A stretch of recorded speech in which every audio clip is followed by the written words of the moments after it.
Hello fellow dwellers of Middle-earth, and welcome to my very first Let's Play of What Remains of Edith Finch. This is a short game, but it's still an amazing one. This game will only be a couple of videos long. I hope you enjoy What Remains of Edith Finch. A lot of this isn't going to make sense to you, and I'm sorry about that. I'm just going to start at the beginning, with the house.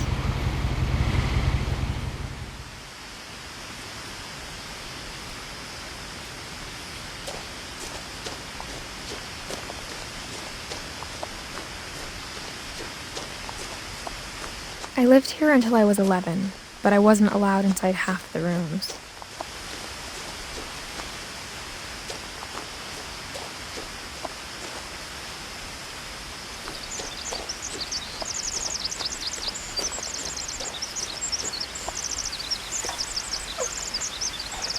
Inside the mailbox were bills from 7 years ago, marked urgent, open immediately.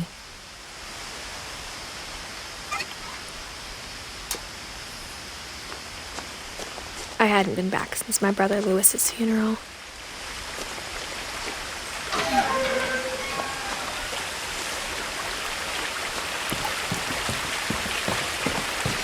In her will, my mother left me a key but didn't tell me what it unlocked.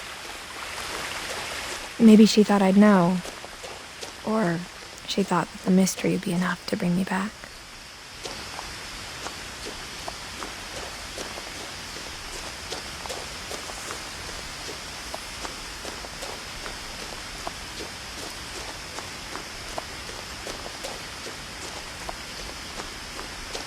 No one had driven this way in a long time, but I saw a few hoof prints.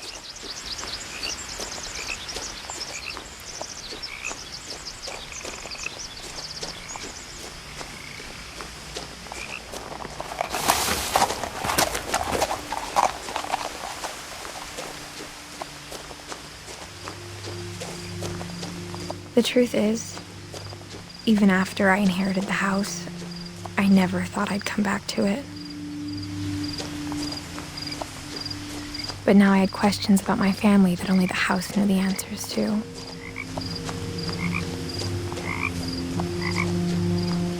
The house was exactly like I remembered it, the way I'd been dreaming about it.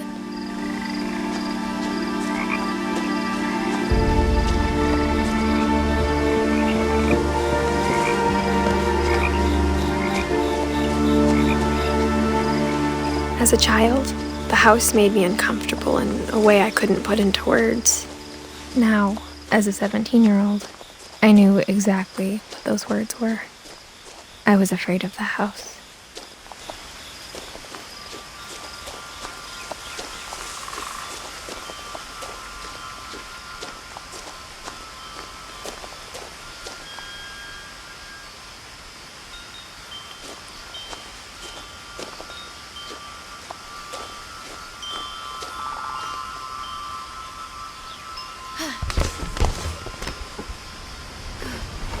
Crawling through the doggy door used to be a lot easier when I was 11.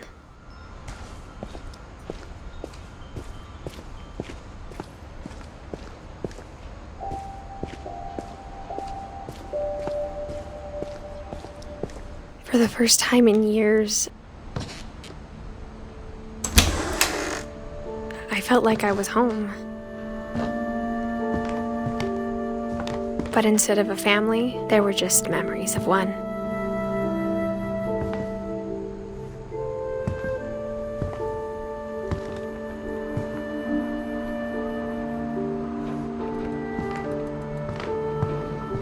Like how only one restaurant would deliver to our house, so we had Chinese a lot.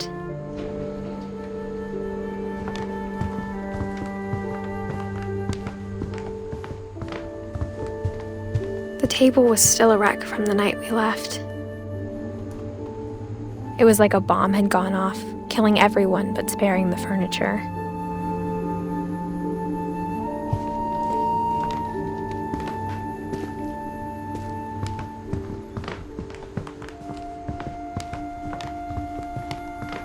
My mom was the only one of us who could imagine Great-Grandma Edie living in a nursing home.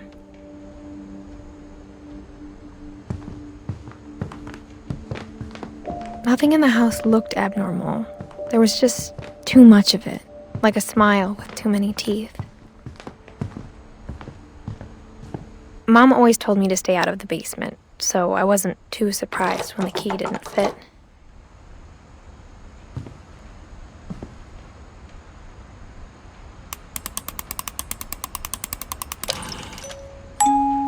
Great-Grandpa Sven built a music box for Barbara, along with the rest of the house.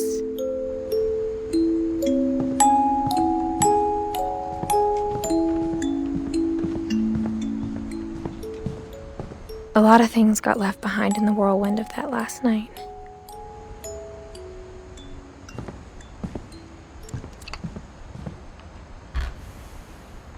Edie told me once that every Finch who ever lived is buried somewhere in the library.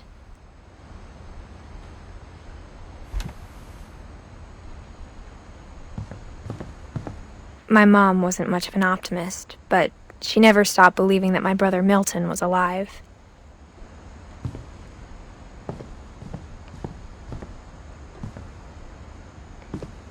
After Milton disappeared, Mom sealed up all the bedrooms.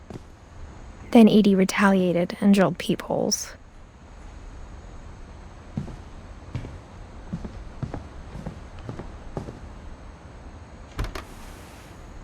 Molly always seemed like a girl I could imagine being friends with, if she hadn't died in 1947.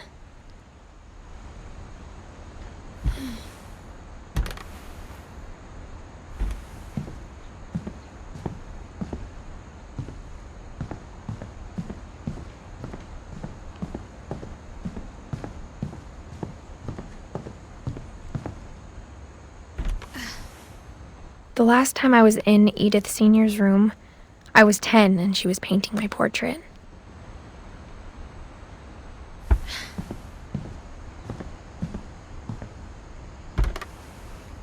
As a kid, I just assumed every house had peepholes and sealed rooms you weren't allowed inside of.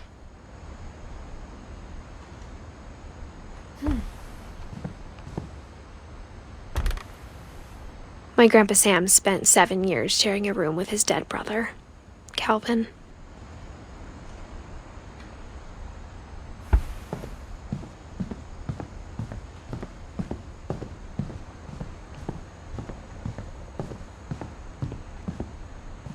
Edie's father, Odin, built the original house.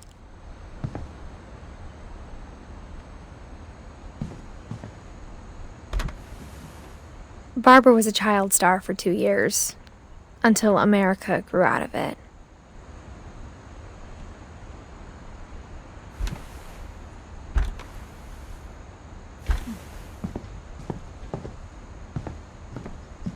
Whenever people ask me about my family, the first thing they always want to know about is Barbara. Mom must have locked the third floor stairs on the night we left.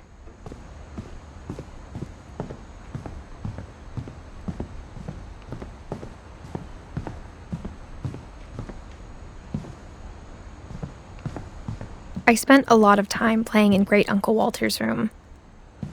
I think my mom sometimes regretted not sealing it up. Lewis told me there were secret passages, but I never believed him.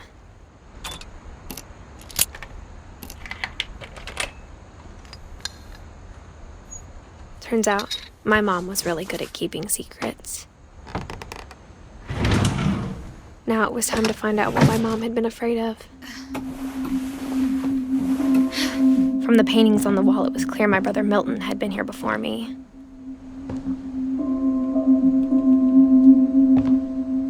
Reading this, maybe it sounds like I had a plan, but I had no idea what was behind that door.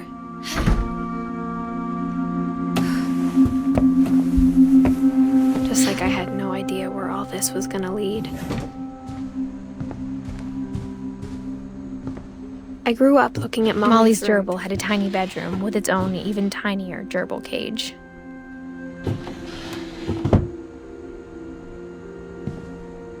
Being inside for the first time, I felt like I'd stepped behind a painting.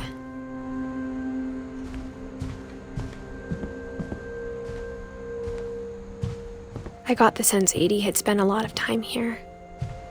before my mom sealed the doors.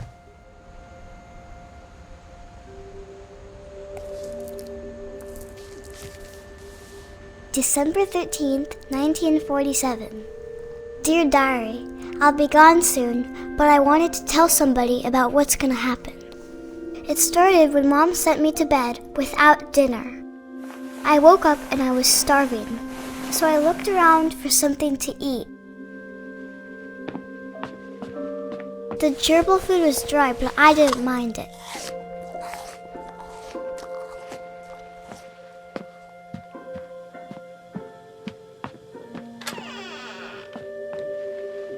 I kept eating and eating.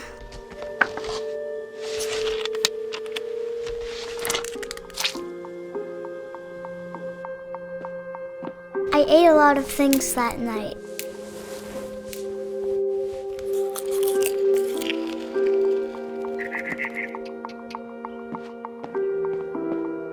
Then I heard chirping outside my window. It was a barn swallow going back to her nest. I reached out for her.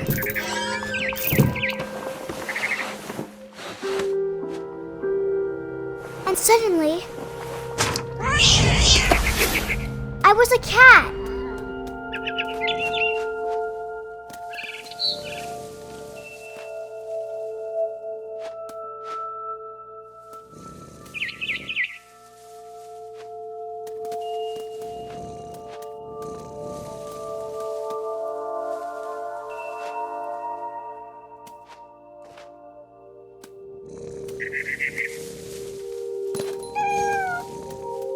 I tried to be quiet, but the bird was really scared.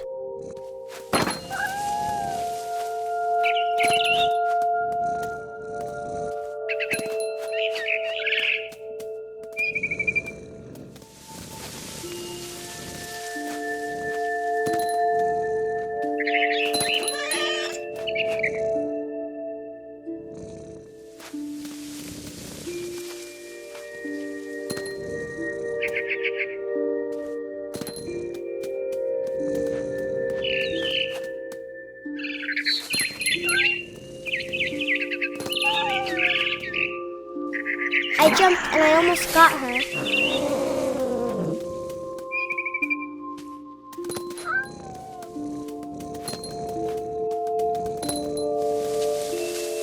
I could tell she was getting really tired. Now I was up in the big tree. I promised Dad I wouldn't climb it anymore. All I cared about was eating that mama bird.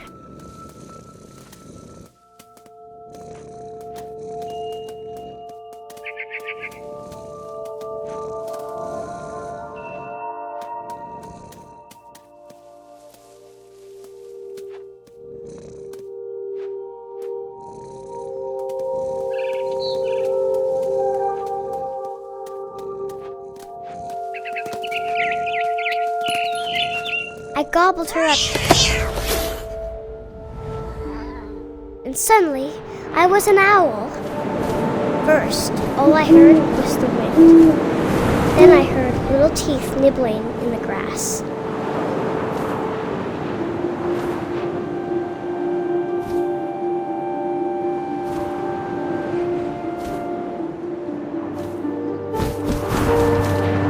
Rabbits.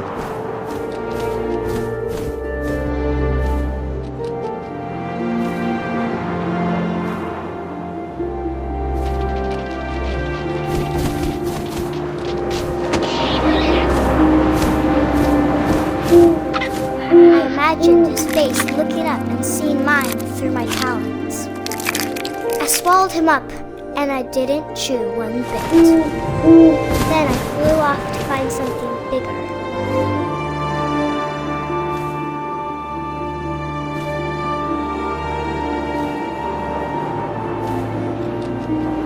A mama rabbit.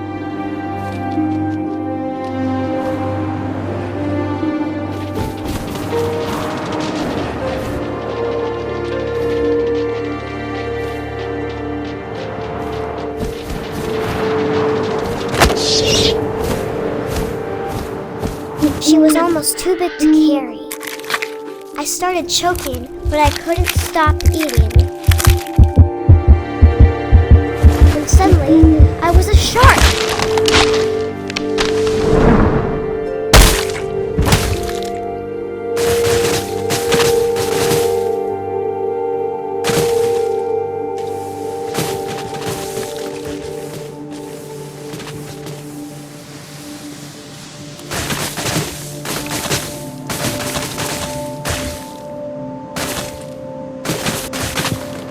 I rolled off a cliff and into the ocean. Now, I was hungrier than ever.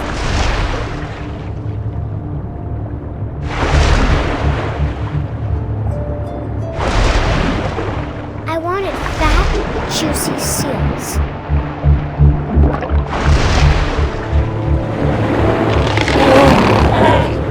I tore off her flipper, and it tasted really good.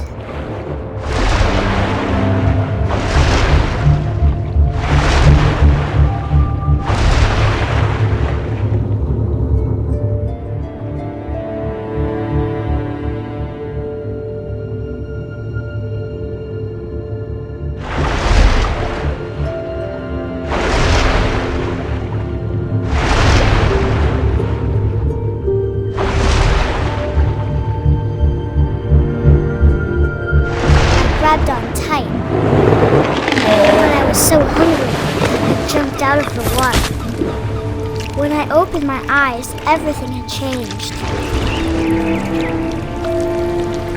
Now I was a monster, and I smelled people everywhere.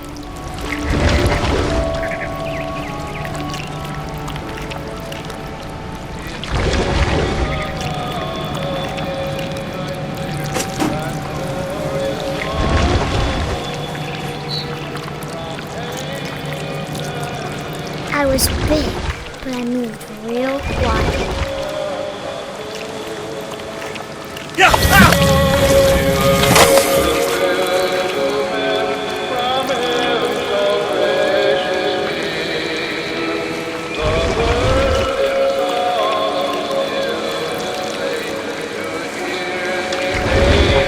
I wanted to stop, but also I didn't.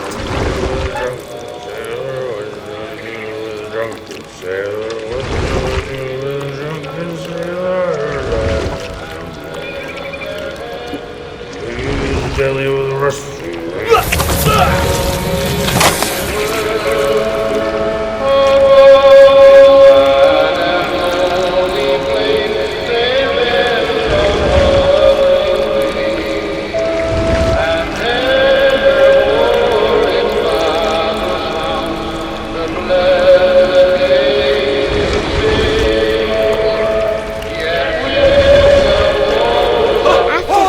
Passenger, I was still hungry. And across the water, I smelled something new. Something I had to have, so I swam towards it.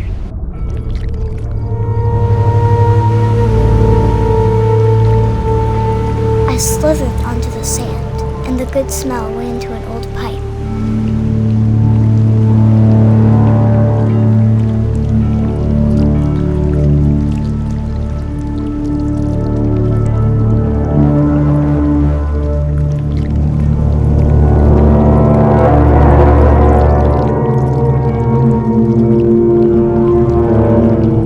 Closer and closer.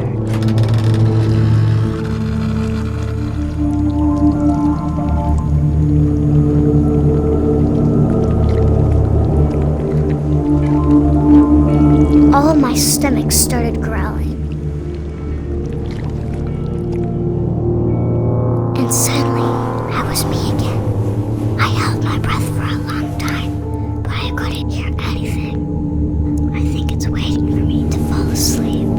But it's not going to wait much longer. It needs to be, and we both know I will be delicious.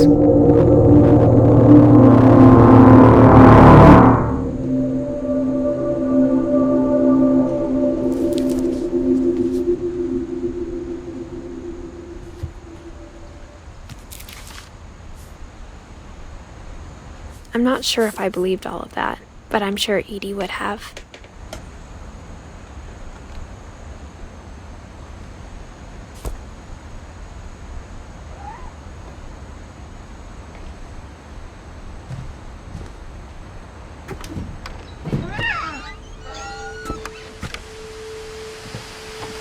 This will be obvious later, but my mom never told me any of these stories.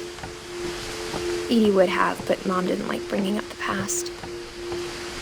Though, when we adopted a stray kitten, she was the one who named it Molly. I spent a lot of time in Great-Grandma Edie's room.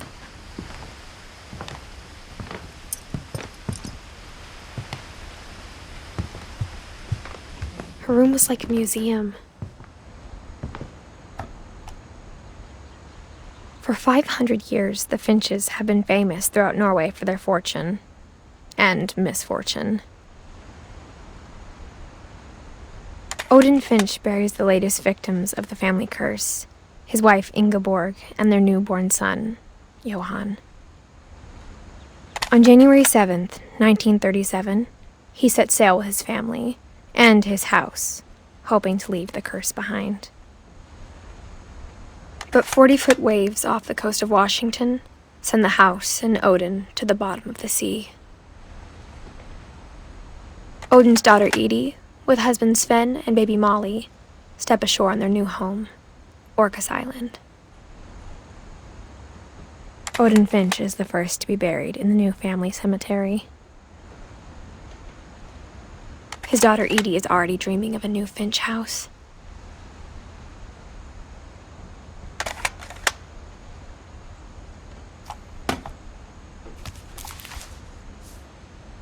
Whatever's wrong with this family, it goes back a long ways.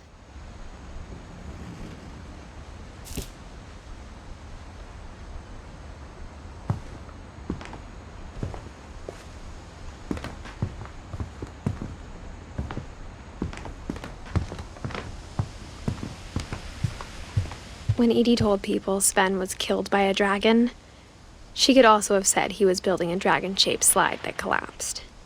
She could have, but she didn't.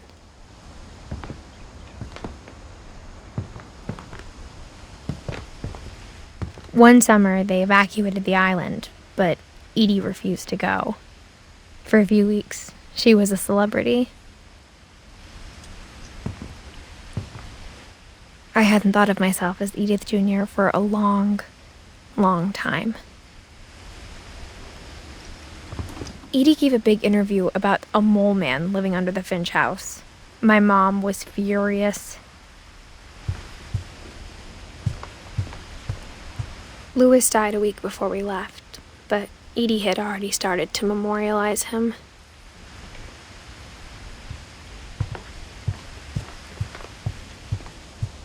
Even in her 90s, sometimes Edie seemed a lot younger than my mother.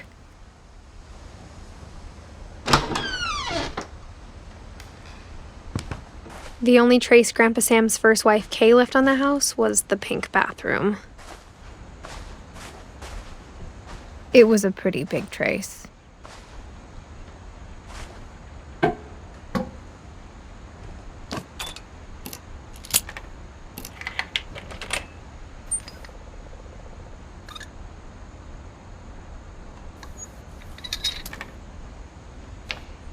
There's a secret in this bathroom.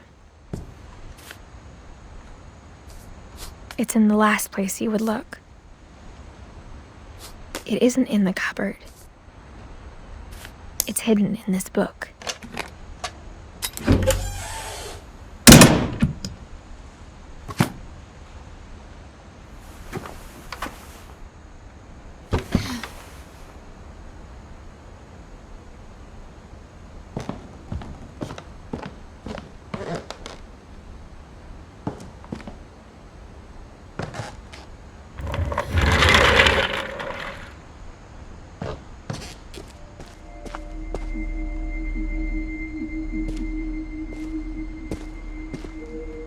I knew Grandpa Sam had a twin, and that he never talked about him. I guess my grandpa didn't like history any more than my mom did.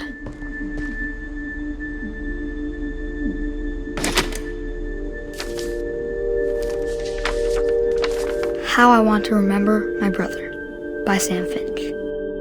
The thing I remember is that when he made up his mind, that was it.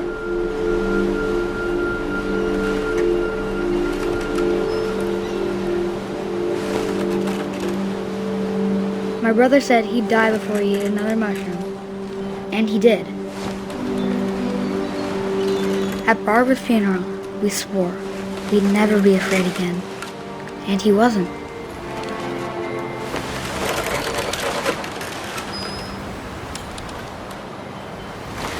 I think Calvin always wanted to fly.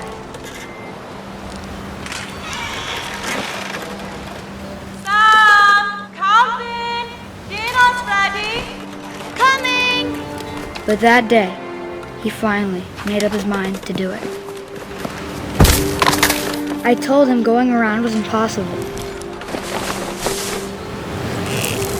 Maybe if I hadn't said that,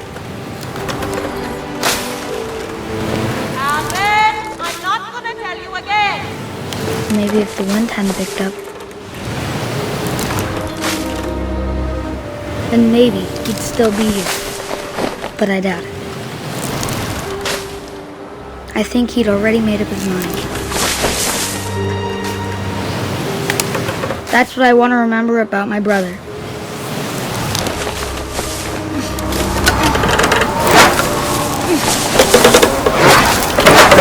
The day he made up his mind to fly. And he did.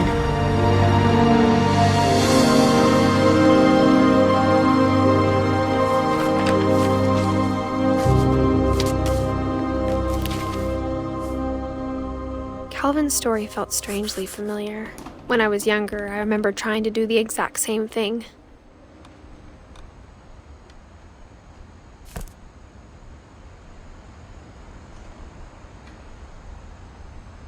After the funeral, Edie roped off Calvin's half of the room.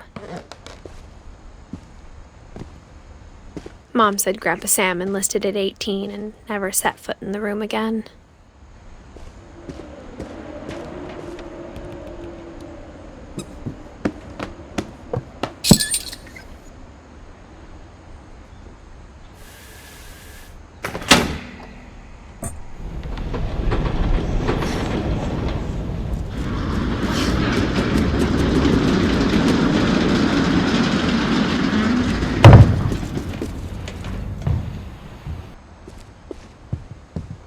The passages were a pretty tight fit.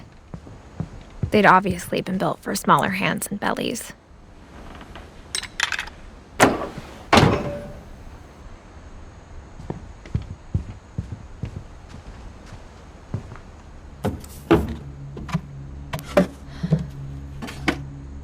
Growing up, I always thought of Barbara as a child star.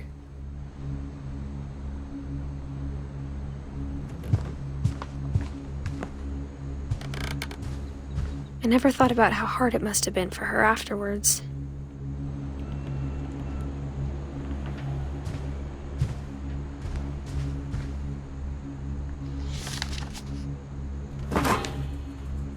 Of all the stories people wrote about Barbara's death, I'm surprised Edie saved this one.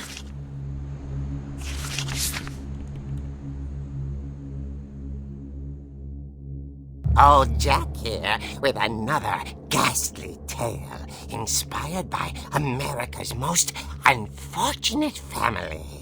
I'm calling it The Surprise Ending of Barbara Finch. As a child star, Barbara was famous for her scream. Now at 16, she was all washed up. A has-been. But in a lucky break, she'd been asked to perform her signature scream at a local convention for monster movie fans. It was just the boost her career needed. Unfortunately, her scream hadn't aged well. Getting better. I think you just need the right motivation. Her biggest fan and current boyfriend, Rick, was about to demonstrate when... Now that was a great scream. It was Barbara's father, Sven. He'd slipped into a table saw and had to be rushed to the emergency room. So Barbara got stuck babysitting her youngest brother, Walter. Her convention comeback was cancelled. Okay, I'm hearing frustration, but I'm not hearing terror. What if I tried... A gang of hoodlums in Halloween masks have been terrorizing Orcas Island tonight. Police are urging residents to... That came from the basement. You're right! Also, I loved your delivery on that. Why is your basement door locked? Because my dad likes making puzzles and secret passages. There's a key hidden in the music box. The secret is to keep winding and winding until finally the key pops out. Thanks, babe. I'll be back in a sec. 20 minutes later, Rick hadn't returned. So Barbara went to look for him, right on cue. She reached for the music box. And as she wound the key, she listened for Rick, but the house was silent.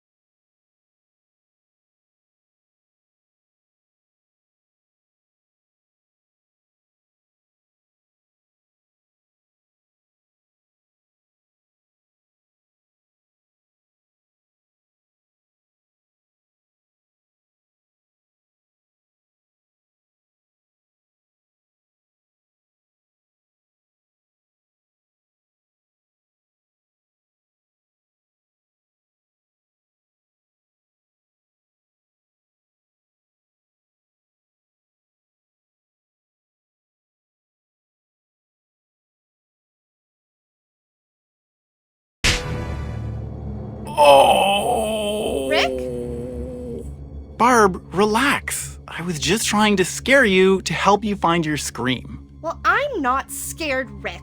I'm furious. Then act furious. All I'm getting from you now is that you're hurt and confused and you... She threw him out, but she kept a little something to remember him by. Barb, have you seen my other crutch? And she was still holding it when she fell asleep watching the late picture show. Hours later... Barbara! Walter, what's going on up there? Ah! Okay, I'm coming up, but if this is a trick, you're dead, Walter.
from inside the house.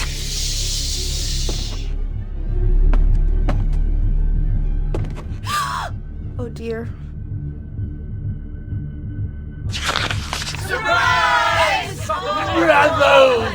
You were wonderful.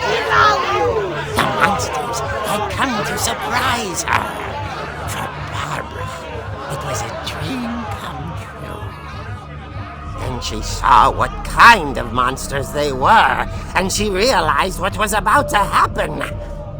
She was going to be famous. And with her final breath, Barbara Finch gave the performance of her life.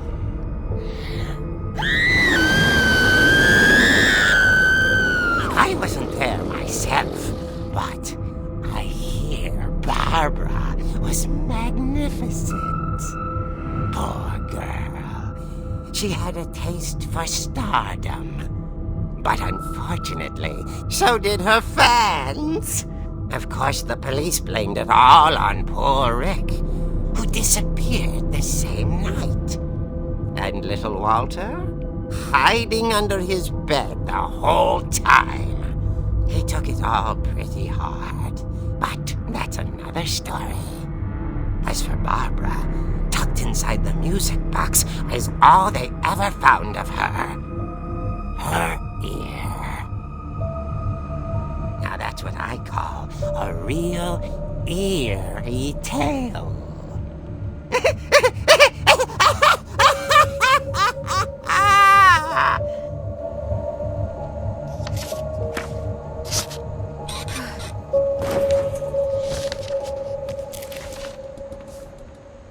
Edie told me all Barbara wanted was to be remembered, as absurd as that comic was.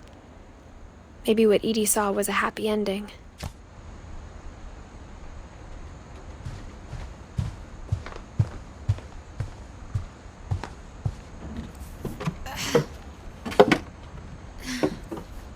I guess now I know why Mom didn't like me playing with the music box.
Mom said the basement was off limits, unless I wanted another tetanus shot. I saw Edie sneak down to the basement once, carrying packages.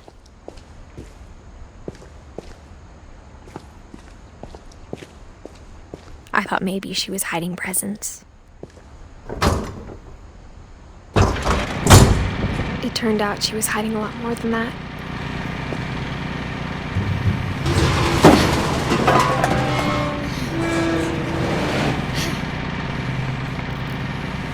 I remember asking Mom once about where Walter had gone. She said after Barbara died, he got as far away as he could. If there's a pattern in all these stories, I think it's that none of us has gotten very far.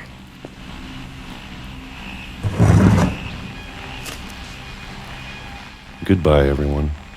I can't believe I've been down here for 30 years. On that first day, after the shaking started, I didn't think I'd survive the week.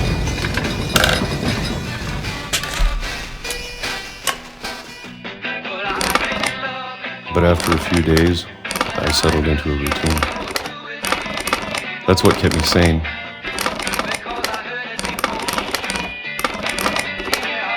Having a schedule, living for today.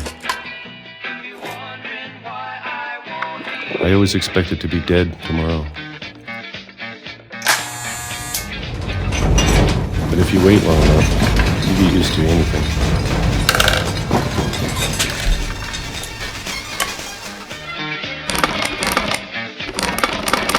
Even a monster on the other side of the door starts to feel normal. Almost friendly.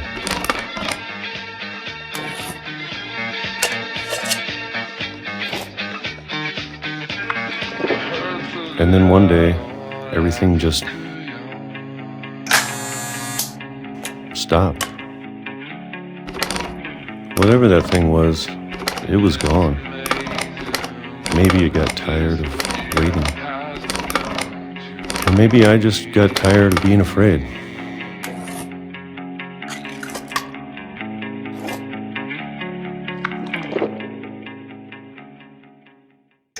It's been a week now, the longest in 30 years. I'm done waiting. I have to leave while I still can.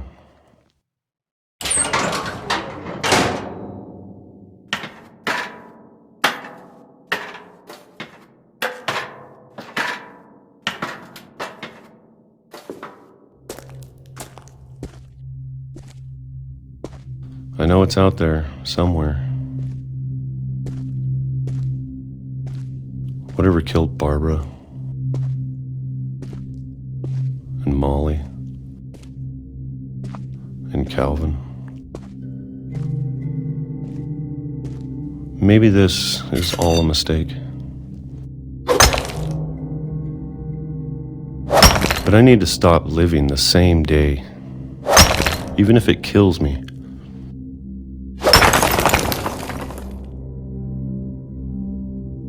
Whatever's out there, I want you to know I'm ready for it. I'm going to appreciate all of it, especially the food. I don't mind if I only have a year left,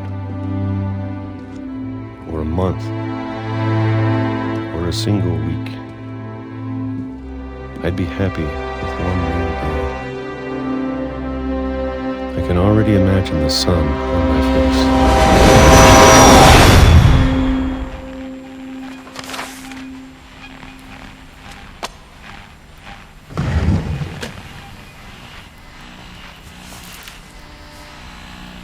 Walter died when I was 6. I can't believe my mom never told me he was down here. I'm sure my mom was trying to protect me.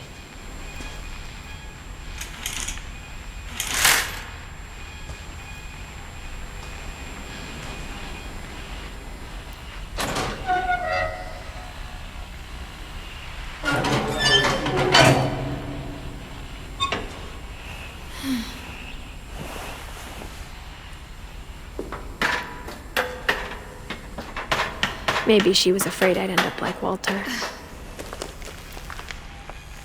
But if she never told me about an uncle under the house, I can only imagine what else she was hiding. I don't want to make the same mistakes she made, trying to bury something that's still alive.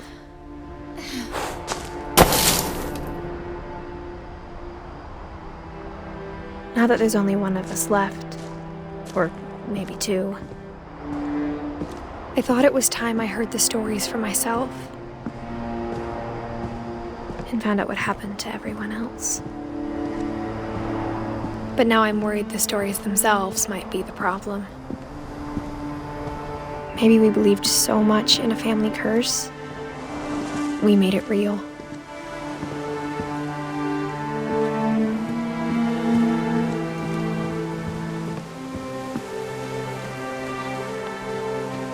I don't know if I should even be writing this.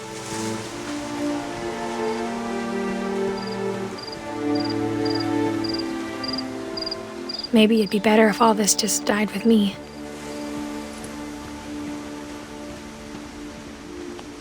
But I thought you should know about your family.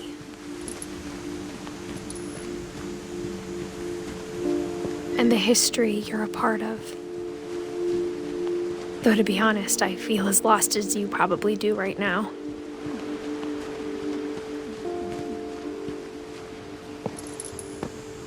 I think the people in these stories believed them, for what that's worth.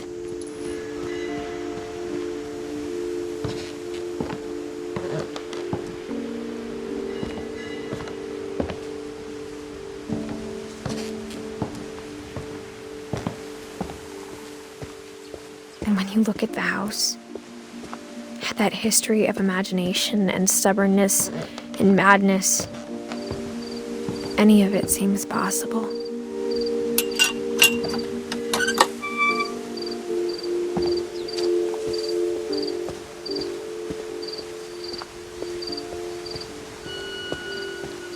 I think we've been surrounded by death for so long, we've just gotten used to it. What kind of family finishes building a cemetery before starting the house?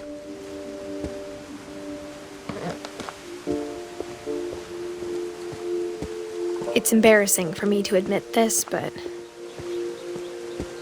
the pet cemetery made me more uncomfortable than the human one.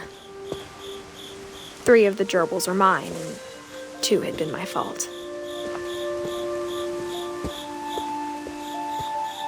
Sven built the house, but it was Edie who designed the cemetery.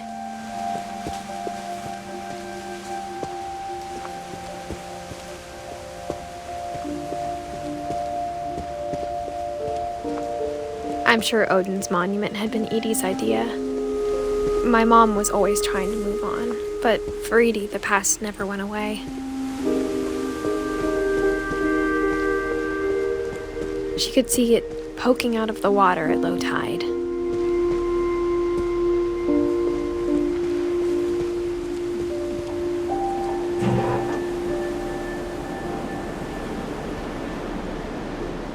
Edie said she dreamed about the old house every night.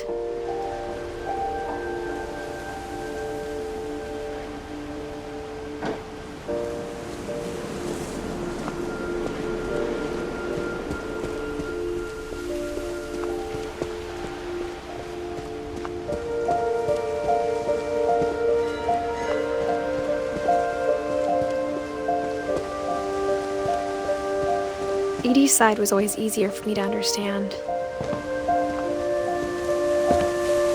But the older I get, the more I can see where my mom was coming from. Her dad had been pretty strict, but it wasn't enough to save her brothers. She was just trying to do better.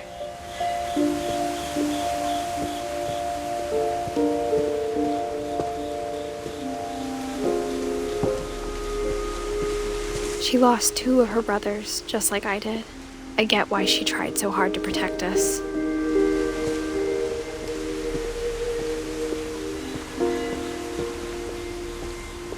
There's so many things I wish I could ask my mom now.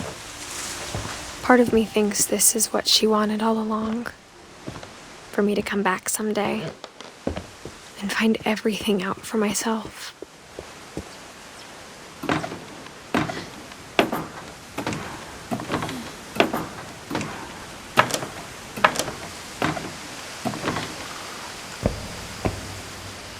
But looking back on it now, if she told me there was going to be so much climbing, I never would have come when I was 22 weeks pregnant.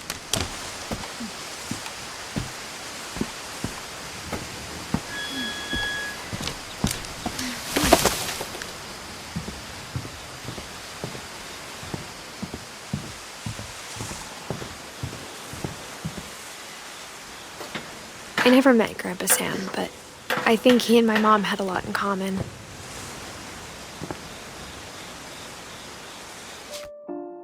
And that's me done for this video. It's time for me to bid you all a very fond farewell for now. Thank you for watching. If you enjoyed the video, kindly give it a like and subscribe if you haven't already. Take care of yourselves and I'll see you next time. Bye!